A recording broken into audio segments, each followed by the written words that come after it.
Hello friends, आज के video में हम auto switch connection dual starter के साथ किस तरह किया जाता है सीखने वाले हैं। Normally auto switch connection MK1 dual starter के साथ किया जाता है, बट यदि आपके पास सिंपल ड्यूल स्टार्टर है तो उस कंडीशन में आप ऑटो स्विच के लिए पावर वायरिंग किस तरह कर सकते हैं, कंट्रोल वायरिंग किस तरह कर सकते हैं, आज के वीडियो में हम सीखने वाले हैं। इससे पहले हमने एक वीडियो बनाया था जिसमें हमने auto switch connection MK1 dual starter के साथ किस तरह किया जाता है सीखा था। यदि आपने अब तक वीडियो वॉच नहीं किया है तो लिंक डिस्क्रिप्शन में मिल जाएगा, आप जाकर वॉच कर सकते हैं। देखिए हमारे पास यह जो ऑटो स्विच है इसमें हमें ऑटो एंड मैनुअल के लिए एक बटन दिया गया है। यदि हम मोटर स्टार्टर को पुश बटन के जरिए मैनुअली स्टार्ट स्टॉप करना चाहते हैं तो मैनुअल सेलेक्ट कर सकते हैं, और यदि हमने इसे ऑटो में किया है तो जैसे ही हमारी पावर ऑन होती है हमारा मोटर स्टार्टर ऑटोमेटिकली स्टार्ट हो जाता है। देखिए यहाँ पर आपको 4 इंडिकेटर्स दिए गए हैं, R, Y एंड B के लिए, 3 फेज के लिए, और एक मोटर ऑन का इंडिकेटर दिया गया है। जैसे ही आपकी मोटर ऑन होती है यह इंडिकेटर ऑन होता है।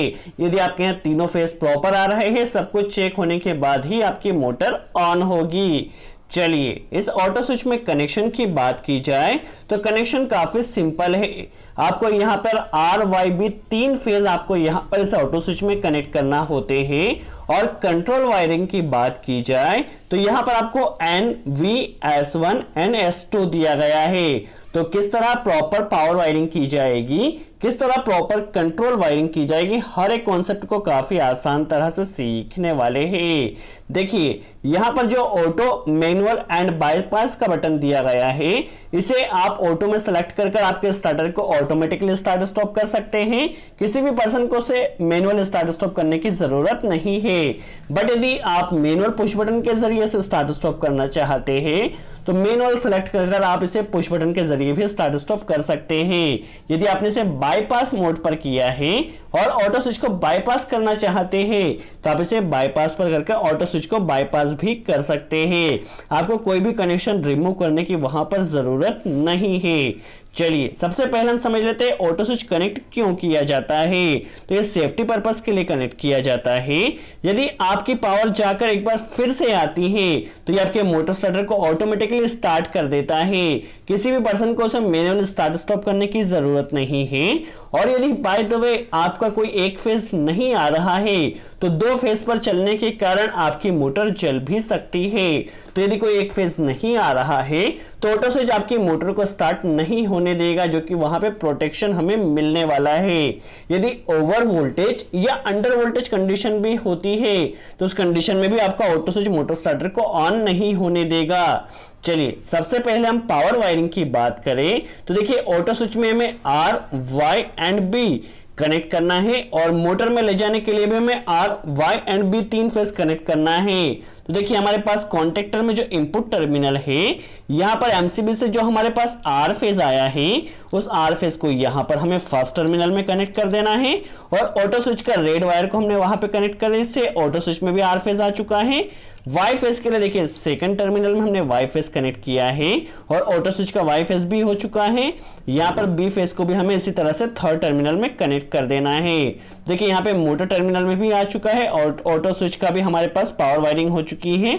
यहाँ से मोटर टर्मिनल में हमारे पास वायर यहाँ से कनेक्ट हो जाएंगे। यदि कंट्रोल वायरिंग की बात की जाए तो सबसे पहले कॉन्टेक्टर को ऑपरेट करने के लिए A1 एंड A2 में हमें 220 volt phase and neutral connect करना होगा। ये यहाँ पर NC पॉइंट दिया गया है और यह यहाँ पर NO टर्मिनल दिया गया है, जो कि हम होल्डिंग सप्लाई को कनेक्ट करने के लिए NO टर्मिनल का यूज करना होगा। चलिए सबसे पहले हमें करना क्या होगा, तो यहाँ पर देखिए कॉन्टेक्टर में हम न्यूट्रल डायरेक्ट कनेक्ट कर लेते हैं। चलिए न्यूट्रल वायर को सबसे पहले हम डायरेक्ट कनेक्ट कर लेते हैं और कनेक्शन को आप फुल टाइट कीजिएगा, कहीं भी लूजिंग ना हो। देखिए न्यूट्रल कनेक्ट हो चुका है। अब फेज के लिए आप कोई भी एक फेज ले सकते हैं। देखिए यहाँ पर हमने R फेज लिया है, आप कोई भी एक फेज ले सकते हैं।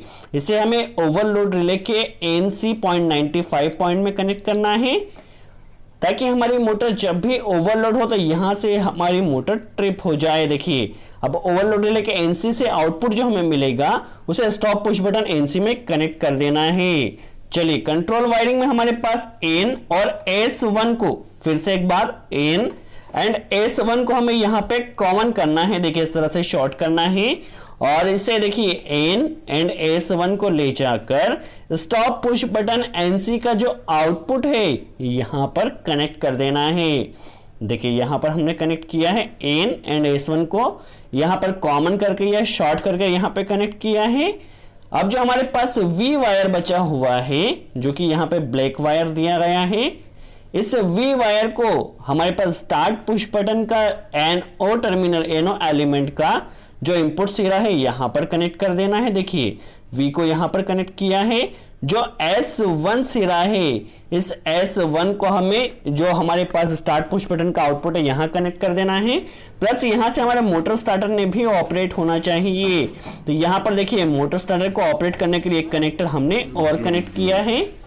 देखिए यहां से हमारा ऑटो स्विच का कनेक्शन होता है और जैसे ही पुश बटन को प्रेस किया जाएगा तो यहां से देखिए एक कनेक्टर हमने कनेक्ट किया है जिसे ले जाकर हमारे पास देखिए कॉन्टेक्टर की कॉइल A2 है यहां पर कनेक्ट कर देना है, जिससे कॉन्टेक्टर हमारा मैन्युअली ऑपरेट होगा। यदि हमें इसे मैन्युअली स्टार्ट स्टॉप करना है तो इसमें हमें होल्डिंग भी कनेक्ट करना होगी। तो जिस तरह नॉर्मल हम होल्डिंग कनेक्ट करते हैं उसी तरह यहां पर हमें होल्डिंग कनेक्ट कर देना है। देखिए करना क्या होगा, जैसे पुश बटन को प्रेस किया जाए कॉन्टेक्टर ऑपरेट होगा। यहां से हमारे पास एनो में हमें एक लूपिंग कर देना है। देखिए यहां पे एक लूपिंग हमें कर देना है ताकि यहां पे कॉइल में जैसे ही सप्लाई आए तो यहां से हमारे पास एनो के आउटपुट में भी यहां पर एक कनेक्टर कनेक्ट कर दिया गया है। अब हमें होल्डिंग सप्लाई कहां से देना होगी, तो या तो आप एनसी के आउटपुट से ले सकते हैं या एनओ के इनपुट से होल्डिंग सप्लाई ले सकते हैं। तो हम यहां पर एनओ के इनपुट से होल्डिंग सप्लाई कनेक्ट कर लेते हैं और इसे जो एनओ का इनपुट सिरा है कॉन्टेक्टर के एनओ के इनपुट सिरे पर कनेक्ट कर देना है। देखिए यहां पर होल्डिंग सप्लाई कंटिन्यू हमारी आ रही है। इसे हमने कॉन्टेक्टर के इनपुट टर्मिनल में कनेक्ट कर दिया है।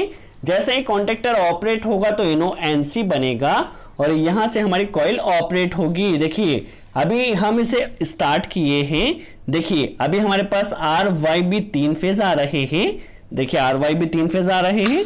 जैसे हमने इसे ऑटो मोड पर सिलेक्ट किया तो ऑटो मोड पर होते ही हमारा स्टार्टर ऑटोमेटिकली स्टार्ट हो चुका है। अब जब पावर जाके यदि पावर अगेन आती है तो हमारा स्टार्टर ऑटोमेटिकली स्टार्ट हो जाएगा। किसी भी पर्सन को स्टार्ट करने की रिक्वायरमेंट नहीं है और इसमें आपको 30 सेकंड का डिले दिया गया है। यदि आपके पास सभी फेज प्रॉपर आ रहे हैं तो देखिए अब हमारा मोटर ऑन का इंडिकेटर ग्लो हुआ है।